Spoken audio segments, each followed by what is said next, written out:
What's up, guys? Diesel Doug here. I'm back again. A little different video today. We're not doing a video on the 79 or the OBS. Today we are working on the daily driver, the 6.7.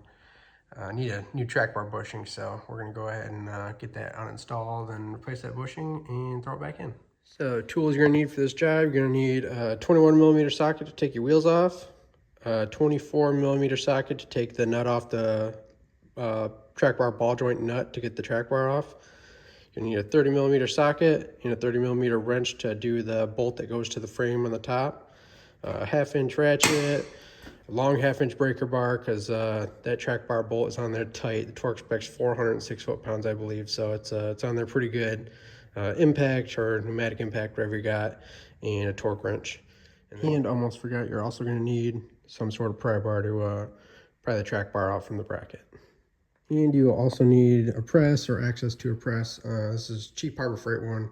I'm sure if you're a DIY person, you either have this exact same one or you know someone that has the same one. It works great. Even if you don't have it, it's worth going out and buying because I use this for so much stuff. It saved me tons of money. If you're looking for the OEM Ford part number, this is it here. It can be found pretty easily. You know, go to your local Ford dealership and order it, or if you want to order it online, I think I got mine from OEMparts.com, I believe was the name of the website. Or Tasca Ford, and there's a lot of places you can get OEM Ford parts, but like I said, I strongly recommend getting OEM Motorcraft bushings and ball joints for this because there's not very many aftermarket companies anymore I trust, so definitely look into this one. So we're gonna get this thing jacked up, take the tire off, and go ahead and get that track bar uninstalled. For sure. I replaced the ball joint and bushing about a year ago. I used an OEM ball joint, but I was in a rush and couldn't get an OEM bushing in time, so I used Moog, which, you know, sadly used to be a great brand, but anymore, their stuff's junk. About a year later, bushing's blown out again. I got death wobble, so can do a video on how to change all this stuff out. I already took the tire off, you know, jack it up, take the tire off, and then you gotta break your track bar bolt loose. That sucker's tight. I think the torque on it is like 406 foot-pounds or something like that, so you're gonna need a big breaker bar to get that thing loose. A lot of impacts when you break that loose, but so we'll go ahead and, I already broke it loose, we'll go ahead and pull that bolt out.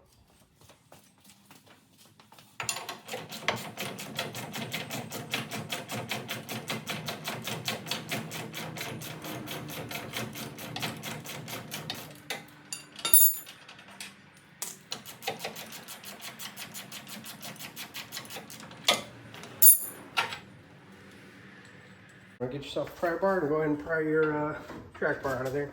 Not too much room in here, but pretty easy to pop out.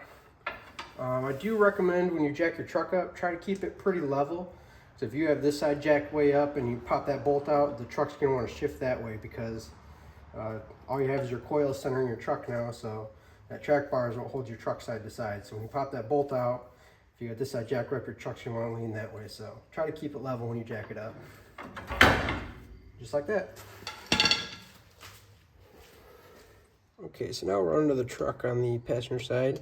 This is where your track bar ball joint is right here. This is a 24mm nut. You're just gonna go ahead and take that off, and then you'll have to go ahead and fight getting your track bar off of that. You usually just smack it a couple times with a hammer and it'll pop right off. I just checked mine. Luckily, this OEM ball joint's holding up good, so I don't think I'm gonna replace it.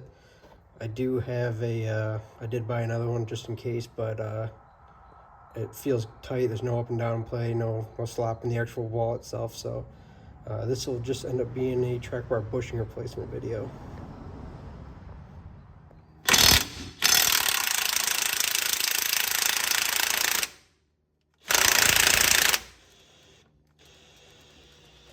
And of course the battery died.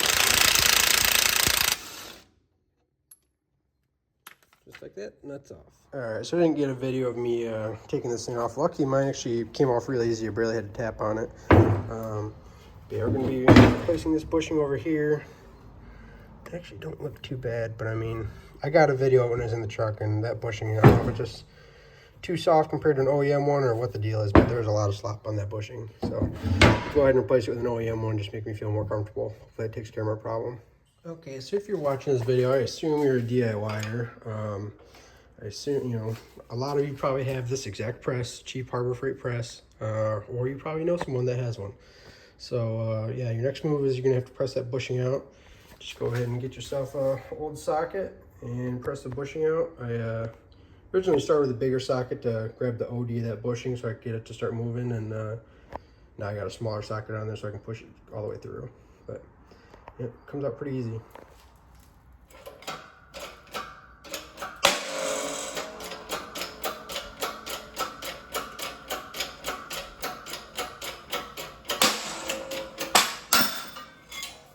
And just like that, just make sure you look at your bushing when you go to start pressing it out, because some of the aftermarket ones are directional. They'll have a bigger lip on one side.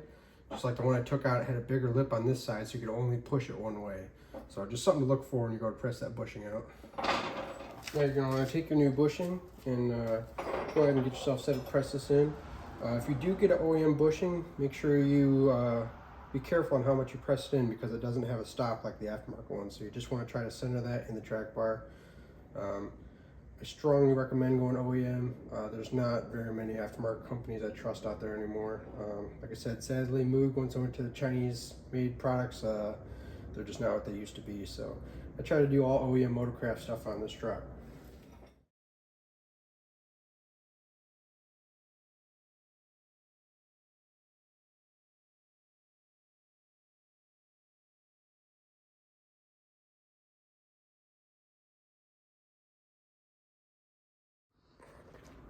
So that was a real life experience of you know, trying different things to get it to push in. But I strongly recommend when you go to start the bushing, it humps up right here from where it goes from the flat to the round bar. Try to keep this flat piece on a flat section going across the press, and then after you get it started, then you can you know, move your plates around and get it so you can push it through. And as you can see, I got it pretty centered there. So that's pretty much all there is to it as far as getting that bushing in and out. This track bar is ready to go back in. I'm just gonna double check that ball joint just to make sure I don't need to replace it while I have the bar off, because I mean, I have brand new ones. So do a quick inspection on that real quick, and if that's good to go, I'll throw this track bar back in. So I took some videos beforehand. You know, I had the truck running, turned the steering wheel back and forth, took videos of the track bar, ball joint, and the bushing to see which one was bad. And it's pretty obvious that the bushing was bad. But like I said, this ball joint's only a year old. It's still super tight. But what you're looking for, if you're trying to figure out if your ball joint's bad, if there's any up and down movement, or if you can like clunk it side to side, I mean, it's supposed to move around like this. It's a ball joint. That's what it does. But as long as there's no up and down movement or any, like, you know, play in there where it's clunking around, then you're still good. I mean, obviously, if this is like super floppy, you can sit there and like just tap on it and it flops back and forth, then it's probably worn out. But so this is an OEM ball joint. It's only a year old, so I'm gonna go ahead and throw that track bar back in and get everything torqued back down. So we got the track bar back in here. Now we're gonna go ahead and tighten that nut up. I'm gonna run it down with the impact, and then the torque is 185 foot-pounds.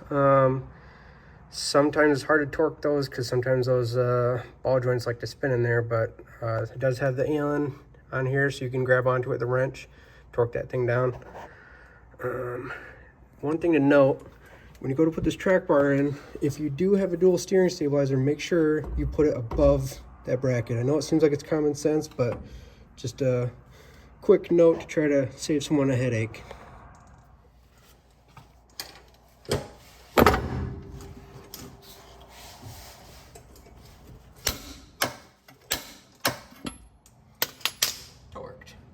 So I know a lot of you guys will say just run that thing down with an impact and give it the ugga-duggas, but I'm a prototype engineer for Dana, so I mean, we torque and record every single fastener on these axles, so it just became a habit for me. But I do strongly recommend torquing these, because this track bar is the only thing holding your axle centered underneath your truck. So one of those fasteners comes loose, it could get really sketchy really quick.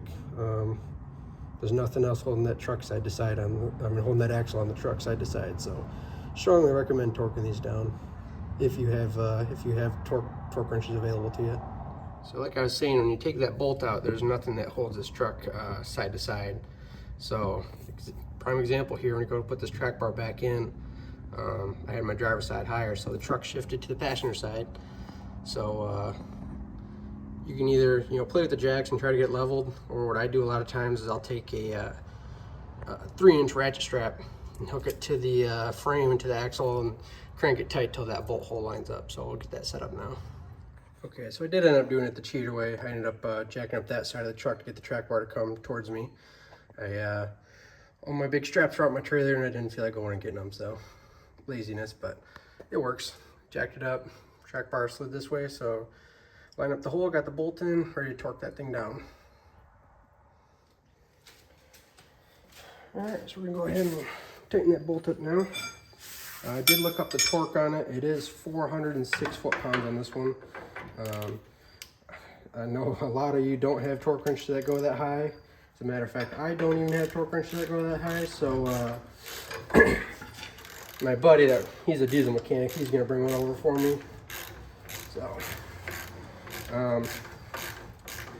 same thing. I know a lot of people just run these things down with an impact as tight as they can, but even if you do that, I still recommend putting a breaker bar on it and really cranking on this thing, because if you don't have it torqued all the way, it'll leave some slop on that bushing and it'll cause premature wear of the bushing, and get some wear in the bushing, it'll cause that ball joint to wear out too. So definitely don't take it lightly. Get it as tight as you can if you don't have a torque wrench available to you.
And of course.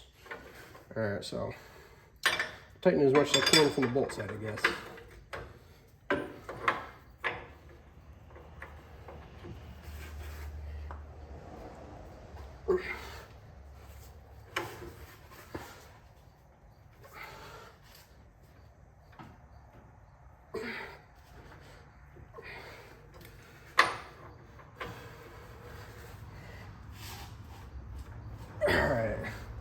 That's all I'm getting out of it for now, but like I said, I am going to have my buddy bring his big torque wrench over, and we are going to torque that down 406 foot-pounds. Alright, so after you get that all torqued down, just go ahead and slap the tire back on and let the truck back down and retorque the lug nuts, and ready to go for a cruise again.